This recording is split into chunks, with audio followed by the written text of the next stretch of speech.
എല്ലാവർക്കും നമസ്കാരം. Welcome back to Niyan's. ഗോതമ്പ് പുട്ട് തയ്യാറാക്കുമ്പോൾ ഒട്ടും കട്ടയൊന്നുമില്ലാതെ കൈകൊണ്ട് പോലും തൊടാതെ മാവ് നന്നായിട്ട് നനച്ച് നല്ല സോഫ്റ്റ് പുട്ടുണ്ടാക്കിയെടുക്കുന്നത് എങ്ങനെയെന്ന് നോക്കാം.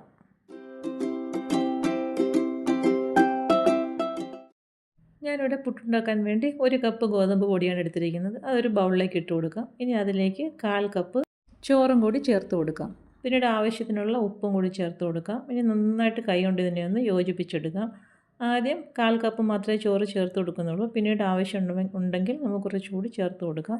അപ്പോൾ ഈ ഒരു രീതിയിൽ നന്നായിട്ടൊന്ന് മിക്സ് ചെയ്ത് കൊടുക്കാം. ഇനി ഇതിലേക്ക് 1 ടേബിൾ സ്പൂൺ ചോറും കൂടി ചേർത്ത് കൊടുക്കാം. അപ്പോൾ മൊത്തത്തിൽ 1/4 കപ്പും പിന്നെ 1 ടേബിൾ സ്പൂണും കൂടിയാണ് ചേർത്ത് കൊടുത്തിരിക്കുന്നത്. ഇനി വീണ്ടും നന്നായിട്ട് ഇതിനെ ഒന്ന് ഇളക്കി യോജിപ്പിച്ചെടുക്കാം.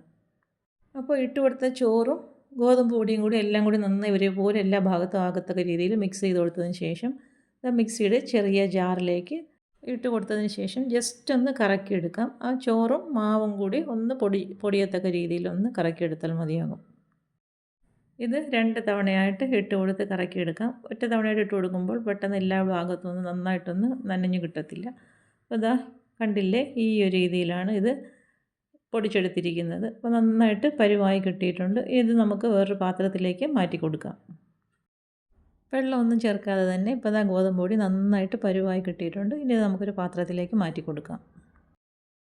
അപ്പോൾ ഈ ഗോതമ്പ് പൊടി നനച്ചെടുക്കുന്നതിന് ഒരു ശകലവും വെള്ളം നമ്മൾ ചേർത്ത് കൊടുക്കുന്നില്ല. അതേപോലെ തന്നെ കൈകൊണ്ട് തൊടുകയും വേണ്ട. ഈ മിക്സിയുടെ ജാറിലേക്ക് ഇട്ട് കൊടുത്താൽ മതിയാകും. നന്നായിട്ട് പുട്ട് സോഫ്റ്റായി കിട്ടുകയും ചെയ്യും. നല്ല മയമാണ്. ഇതാ ബാക്കിയുള്ളതും ഇനി ഇതേപോലെ ആ മിക്സിയുടെ ജാറിലേക്ക് ഇട്ട് കൊടുത്ത് അതും കൂടി ഒന്ന് കറക്കിയെടുക്കാം.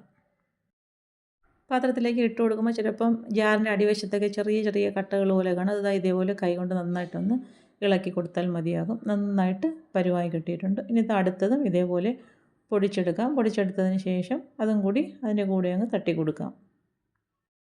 പുട്ടിന് ഈ ഗോതമ്പ് പൊടി നനച്ചെടുക്കാൻ നല്ല പാടാണല്ലോ. വെള്ളമൊക്കെ ഒഴിക്കുമ്പോൾ തന്നെ ഇത് മാവ് കട്ട കെട്ടാനൊക്കെ തുടങ്ങും. അപ്പോൾ ഈ ഒരു രീതിയിലാകുമ്പോഴത്തേക്ക് ഒട്ടും കട്ട കെട്ടത്തുമില്ല. പൊടി നന്നായിട്ട് ഒരേപോലെ എല്ലായിടവും നന്നായിട്ട് നനഞ്ഞ് കിട്ടുകയും ചെയ്യും.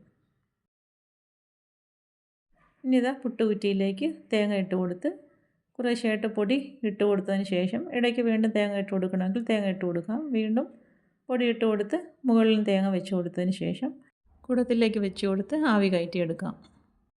ഗോതമ്പ് പൊടി കൊണ്ട് പുട്ട് തയ്യാറാക്കുമ്പോൾ ഈ ഒരു രീതിയിൽ ചെയ്ത് നോക്കുക. നല്ല പെർഫെക്റ്റ് ആയിട്ട് തന്നെ പുട്ട് കിട്ടും. ഒട്ടും കട്ട കെട്ടുകയൊന്നുമില്ല.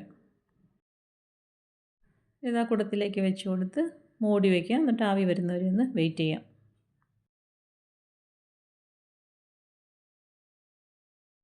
ഇപ്പോൾ അതാ പുട്ട് നന്നായി ആവി വന്നിട്ടുണ്ട്. നല്ലപോലെ വെന്ത് പരുവായി വന്നിട്ടുണ്ട്. ഇനി നമുക്ക് പാത്രത്തിലേക്ക് മാറ്റി കൊടുക്കാം.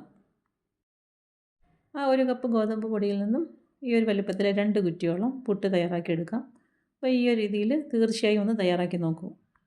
ഇതാ കണ്ടില്ലേ, ഒട്ടും കട്ടയൊന്നുമില്ലാതെ പുട്ട് നന്നായിട്ട് സോഫ്റ്റായി കിട്ടിയിട്ടുണ്ട്. അപ്പോൾ ഇന്നത്തെ വീഡിയോ ഇത്രയേ ഉള്ളൂ. ഇഷ്ടമായി ലൈക്ക് ചെയ്ത് സബ്സ്ക്രൈബ് ചെയ്ത് സപ്പോർട്ട് ചെയ്തേക്കൂ.